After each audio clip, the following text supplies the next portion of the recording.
Hello friends, ભાવનાની રસોઈમાં હું તમારું ફરી એકવાર સ્વાગત કરું છું। આજે તમારી સાથે હું એકદમ સિમ્પલ અને ટેસ્ટી અને હેલ્ધી શાકની રેસીપી શેર કરવા જઈ રહી છું। આજે આપણે સરગવો, જે સ્વાદમાં અને હેલ્થ માટે પણ બહુ જ સરસ છે, લીલા વટાણા છે અને બટેટા, એનું શાકની રેસીપી તમારી જોડે હું શેર કરવા જઈ રહી છું। તો ચાલો પહેલાં આપણે એને સરગવા, બટાકા અને વટાણાને સુધારી લઈએ। સરગવાને આપણે આ રીતે છોલીને ઉપરની છાલ જે છે એ કાઢી આ રીતના મીડિયમ સાઇઝમાં કટ કરી લઈશું। આ રીતે આપણે બધા સરગવાને છોલીને આ રીતના પીસમાં કટ કરી લઈશું। આપણે સરગવો કટ કરી લીધો છે છોલીને। 2 નંગ બટેટા છે, 1 વાડકાથી થોડા ઓછાના વટાણા છે, 1 ડુંગળી ઝીણી સમારી લીધેલી છે, 1 ઝીણું ટામેટું છે, 8 થી 10 નગ કળી લસણની છે, હિંગ છે, લાલ મરચું પાવડર તમે તીખાશ ખાતા હોય એ પ્રમાણે, અડધી ચમચી હળદર પાવડર, 1 થી 2 ટેબલ સ્પૂન ધાણા જીરું લીધેલું છે, સ્વાદ પ્રમાણે મીઠું, અને આ છે ગાયના દાણા, આ છે વઘાર કરવા માટે તેલ। હવે આપણે વઘાર માટે ગેસ ચાલુ કરી એક કઢાઈ મૂકી દઈશું। આપણી કઢાઈ ગરમ થઈ ગઈ છે, એમાં રાઈ નાખીશું। રાઈ આપણી સરસ તતરી ગઈ છે, હવે એમાં તેલ ઉમેરીશું। 2 મોટી ટેબલ સ્પૂન જેટલું તેલ લીધેલું છે। આપણું તેલ સરસ ગરમ થઈ ગયું છે, હવે એમાં હિંગ ઉમેરી દઈશું। હવે લસણ કળી ઉમેરી દઈશું, જે આપણે ખાંડીને રાખેલી છે।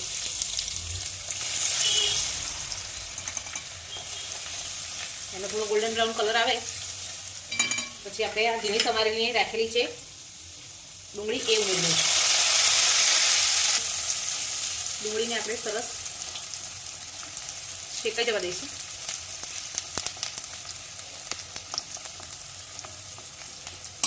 હવે આમાં ટામેટા એડ કરી દઈશું। હવે આપણે ગેસની ફ્લેમ થોડી ધીમી કરી અને ડુંગળી અને ટામેટાને સરસ ચડી જવા દઈશું। સ્વાદ પ્રમાણે મીઠું એડ કરી દઈશું।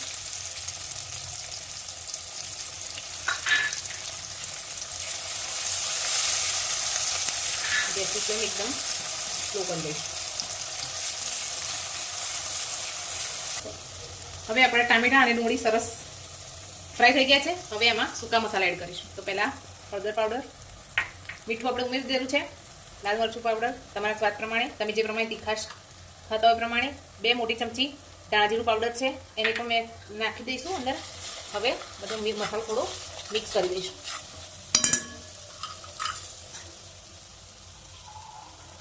આ સમયે થોડું પાણી ઉમેરી દઈશું, જેમ કે આપણા બધા મસાલા સરસ રીતે મિક્સ થઈ જાય। હવે આપણે આ સમયે ગેસની ફ્લેમ થોડી ફાસ્ટ કરી અને બધા મસાલાને સરસ મિક્સ કરી દઈશું। તમે ગ્રેવીનો કલર જોઈ શકો છો। સરગવાનું શાક થોડું સ્પાઇસી હશે તો તમને ટેસ્ટમાં બહુ જ મજા આવશે। તમે મારી રીતે એકવાર સરગવા, બટાકા અને વટાણાનું શાક ટ્રાય કરી જજો, અને તમને મારી આ રેસીપી કેવી લાગી છે એ મને કમેન્ટમાં જરૂરથી જણાવજો। આ રીતે સાઈડમાંથી તેલ છૂટું પડે ત્યાં સુધી આપણે મસાલાને શેકવાનું છે। હવે આપણે આમાં બધા શાક મિક્સ કરી દઈશું। વટાણા, બટેટા, સરગવો, આ બધા શાકને મેં કટિંગ કરી ધોઈને રાખેલા છે। હવે આપણે આને સરસ રીતે બધું મિક્સ કરી લઈશું।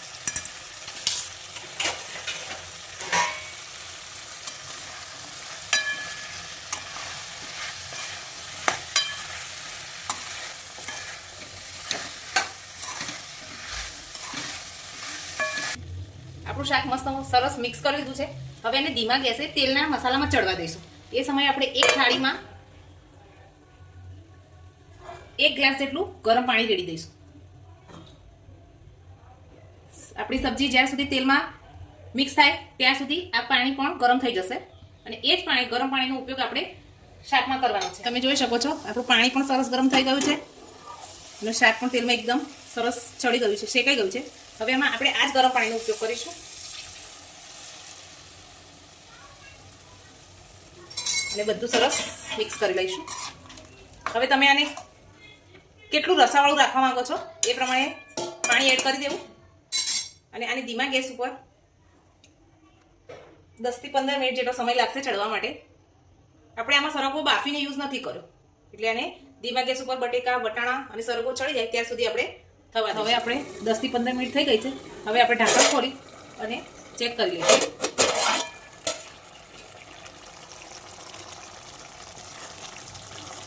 જો આપણે બટેકા પણ સરસ ચડી ગયા છે, સરગવો પણ ચડી ગયો છે. તમે જોઈ શકો છો આ રીતે આપણે દબાવીએ તો તરત સોફ્ટ એકદમ થઈ ગયો છે. હવે ગેસની ફ્લેમ બંધ કરી અને આપણે સર્વિંગ પ્લેટમાં કાઢીશું.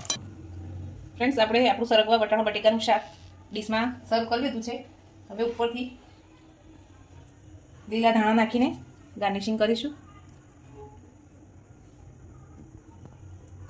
તમને મારે વટાણા બટેકા સરગવાની રેસીપી કેવી લાગી એ મને કમેન્ટમાં જરૂર જણાવજો. લાઇક કરજો, શેર કરજો, સબસ્ક્રાઇબ કરી દેજો અને બેલ આઇકન દબાવવાનું ભૂલતા નહીં, જેથી મારો નેક્સ્ટ વિડીયો આવે તો તમને નોટિફિકેશન તરત જ મળી રહે.